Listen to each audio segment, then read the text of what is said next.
नमस्कार दोस्तों, मैं दीपक शुक्ला आपका स्वागत करता हूं आपके अपने YouTube channel A to Z banking information पर। दोस्तों, एक सवाल मुझसे बहुत ज़्यादा पूछा जा रहा है।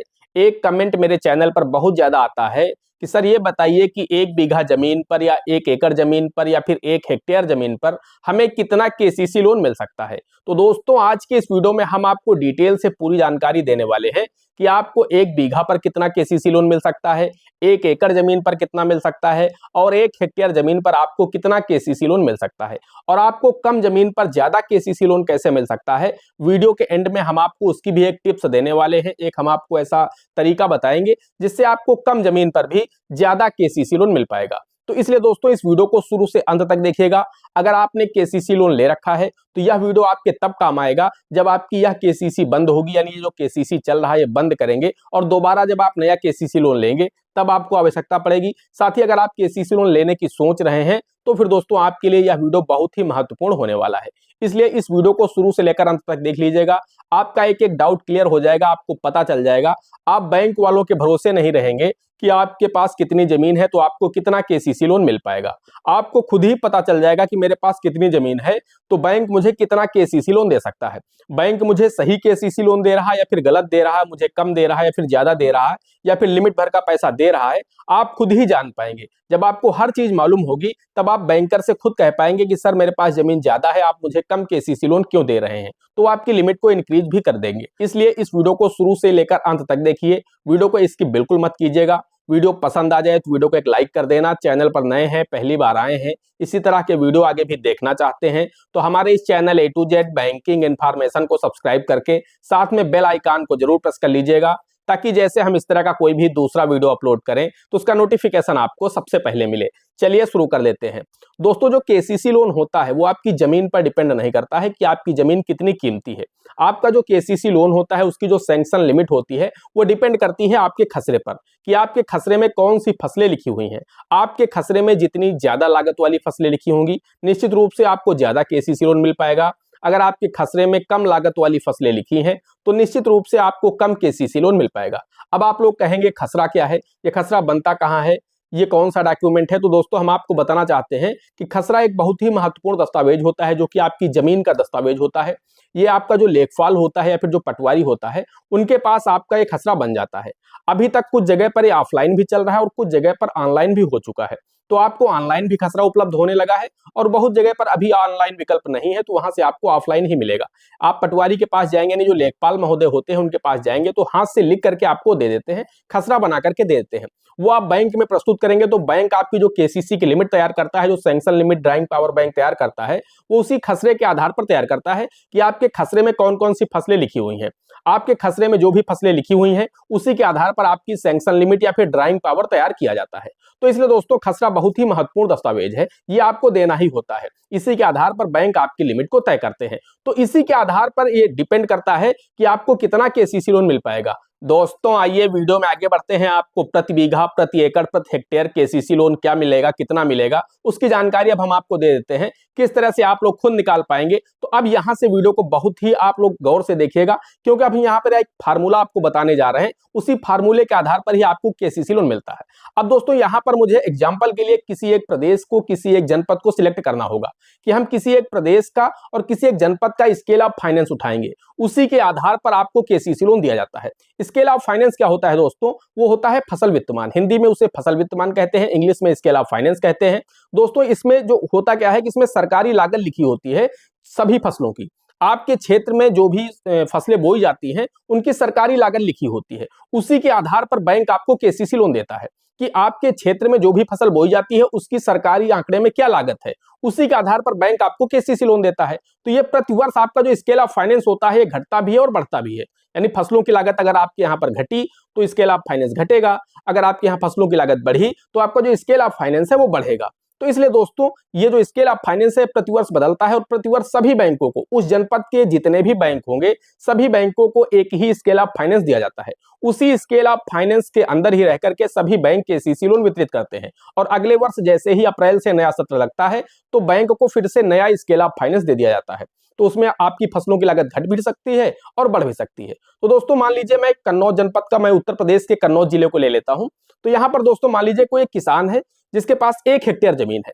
1 हेक्टेयर का मतलब दोस्तों मैं जो 1 बीघा आपको बताने वाला हूं, मेरे यहाँ जो 1 बीघा होता है वो 20 बिस्वे का होता है और उस 20 बिस्वे में दोस्तों यहाँ पर जैसे 0.253 हेक्टेयर यानी 1 हेक्टेयर में 4 बीघे होते हैं। मैं उस 1 बीघे की बात करने वाला हूं। 0.253 हेक्टेयर बराबर 1 बीघा होता है, तो मैं उसकी बात यहाँ पर करने वाला हूं। तो बीघे से अगर आप लोग जोड़ रहे हैं तो इस तरह से जोड़ लीजिएगा, बाकी हम आपको हेक्टेयर में भी बता देंगे, एकड़ में भी बता देंगे। तो दोस्तों वहां का जो किसान है उस किसान के पास 1 हेक्टेयर जमीन है यानी 4 बीघा जमीन है। तो दोस्तों वो क्या करता है कि अपने खेत में आलू की फसल लगाता है। उसकी जो सरकारी लागत है कन्नौज जिले में इस बार का जो स्केल ऑफ फाइनेंस है 2024-25 का, उसमें लिखा गया है कि 1,60,000 रुपए सरकारी लागत है आलू की फसल की 1 हेक्टेयर की। तो 1,60,000 तो हो गया उसकी आलू की लागत का पैसा। उसके बाद दोस्तों वो किसान गेहूं भी बोता है और धान भी बोता है, यानी जो रबी का सीजन होता है उसमें वो गेहूं भी बोता है और खरीफ के सीजन में धान बोता है, जायद में वो आलू की फसल लगाता है। बहुत सारे ऐसे किसान हैं जिनका आलू काफी बड़ा हो चुका है, 40-50 दिन का हो चुका है इस समय पर, और 10 से 15 दिन बाद उनके आलू का जो कच्चा आलू है खोद कर बेच देंगे। उसके बाद वो गेहूं की बुआई भी कर देंगे। जो 60 दिन या 90 दिन वाला गेहूं होता है उसे वो बो लेंगे, तो वो साल में 3 फसलें लेते हैं। तो ऐसे किसानों के मान लीजिए जो खसरा लेकर बैंक जाएगा तो उसमें तीनों फसलें लिखी होंगी कि आलू भी बोता है किसान, धान भी बोता है और गेहूं भी बोता है। लेकिन कुछ किसान ऐसे होते हैं जो सिर्फ 2 ही फसलें बोते हैं, आलू बोते हैं उसके बाद धान लगाते हैं। तो उस दशा में जिस किसान के खसरे में 2 फसलें लिखी होंगी उसका जो केसीसी बनेगा वो कम अमाउंट का बनेगा। वही जिस किसान के खसरे में 3 फसलें लिखी होंगी, 3 फसलें लेता होगा अपने खेत में, उसका जो केसीसी लोन होगा वो कुछ अधिक हो जाएगा। तो दोस्तों यहाँ पर अब मान लीजिए कोई किसान है जिसके पास में 1 हेक्टेयर जमीन है और वो आलू की फसल भी बोता है, गेहूं भी बोता है और धान भी बोता है। तो दोस्तों वहां पर उसका क्या होगा कि 1,60,000 हो जाएगी 1 हेक्टेयर की आलू की लागत। उसके बाद 65,000 रुपए प्रति हेक्टेयर सरकारी लागत है गेहूं की और 65,000 रुपए सरकारी आंकड़े में जो लागत है स्केल ऑफ फाइनेंस में कन्नौज जिले की वो है गेहूं की और धान की। तो 65,000 धान की, 65,000 गेहूं की और 1,60,000 हो जाएगी यहाँ पर आलू की। अब अगर इन तीनों को हम जोड़ देते हैं दोस्तों तो अमाउंट हो जाता है 1,60,000 प्लस 65 31, ये 2,90,000 रुपए अमाउंट हो जाता है टोटल। तो ये तो आ गई लागत निकल करके कि 1 हेक्टेयर में अगर कोई किसान 3 फसलें बोएगा तो 2,90,000 उसकी सरकारी लागत निकल करके सामने आ जाएगी। अब दोस्तों इस 2,90,000 का बैंक देता है 10% घरेलू उपभोग के लिए, कि किसान मान लीजिए केवल खेती किसानी पर निर्भर है और वो अपने खेत में जब फसल बो देगा तो बैंक उसे लागत का पैसा तो दे देगा, लेकिन उसके घर का गुजारा कैसे चलेगा, उसका रोटी पानी का जुगाड़ कैसे चलेगा जब तक उसकी फसल नहीं आएगी, तब तक के लिए बैंक क्या करता है कि इस लिमिट का 10% देता है घरेलू उपभोग के लिए और 20% देता है फसलों की भंडारण के लिए। मान लीजिए उसका आलू तैयार हो गया, अब उसको अपना आलू मिल में रखना है या उसका भंडारण करना है, कहीं ऐसी जगह पर रखना है, उसमें कुछ व्यवस्था करनी है, तो भंडारण और रखरखाव के लिए 20% बैंक और देता है। तो कुल मिलाकर के 10% देगा तो 2,90,000 का लगभग 29-30,000 रुपए हो जाएगा और 20% जो कि 58 से 60,000 रुपए ये हो जाएगा। तो अगर इन तीनों को हम जोड़ देते हैं दोस्तों, 2,90,000 प्लस 10% प्लस 20% यानी 30,000 प्लस 60,000, इन तीनों को जब हम जोड़ते हैं दोस्तों तो अमाउंट जो निकल करके सामने आता है वो होता है 3,80,000 रुपए। अब दोस्तों ये तो मिल जाएगा आपको पहले साल पर। आप सभी को पता है कि केसीसी लोन की जो लिमिट बनती है वो 5 सालों के लिए बनाई जाती है और ये 10% प्रति वर्ष बढ़ती जाती है। अगर पहले साल आपकी लिमिट 3,80,000 रुपए है तो अगले वर्ष 10% बढ़ेगी तो आपकी अगले साल लिमिट हो जाएगी 4,20,000 रुपए। उसके अगले वर्ष आपकी लिमिट हो जाएगी 4,60,000 रुपए। उसके अगले वर्ष आपकी लिमिट हो जाएगी 5,05,000 रुपए और फाइनल ईयर यानी जो 5वें साल आपकी लिमिट होगी वो लगभग 5,55,000 या 5,60,000 रुपए बन जाएगी। तो कुल मिलाकर के लगभग 5.5 लाख रुपए 1 हेक्टेयर पर उस किसान को 5.5 लाख रुपए 5वें साल मिल पाएगा। पहले साल 3,80,000 है, वही 5वें साल ये 5,60,000 के आसपास पहुंच जाएगा। तो दोस्तों अगर हम यहाँ पर प्रति बीघा की लागत निकाल लें कि प्रति बीघा पर किसान को कितना केसीसी लोन मिल जाएगा, तो दोस्तों अगर पहले साल की बात करें तो लगभग 95,000 रुपए किसान को केसीसी लोन मिल जाएगा। वहीं अगर हम फाइनल ईयर की बात करें तो लगभग 1,35,000 1,40,000 केसीसी लोन 1 बीघा वाले किसान को मिल जाएगा। वहीं अगर हम प्रति हेक्टेयर की बात करें तो दोस्तों मैंने आपको बता ही दिया कि 1 हेक्टेयर में 5.5 लाख रुपए तक 5वें साल मिल जाएगा और पहले साल 3,80,000 रुपए तक उस किसान को मिल जाएगा। वहीं अगर एकड़ की बात करें तो दोस्तों पहले साल उस किसान को लगभग मिल जाएगा 1,40,000 रुपए।